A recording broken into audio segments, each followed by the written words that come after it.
Puluhan wadah budidaya ikan jaring tancap di kampung Asir-Asir Asia, Aceh Tengah terancam gagal panen akibat air di Sungai Pesangan meluap semenjak sepekan terakhir. Ikan yang dibudidayakan dalam jaring tancap sudah berumur lebih dari 5 bulan yang rencananya akan dipanen bulan ini.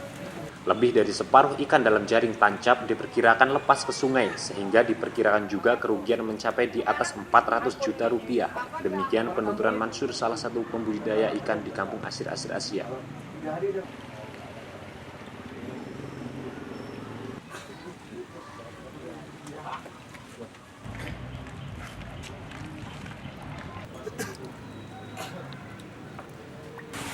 Luapan air juga menggenangi rumah warga di sekitar aliran sungai, hingga setinggi lutut orang dewasa.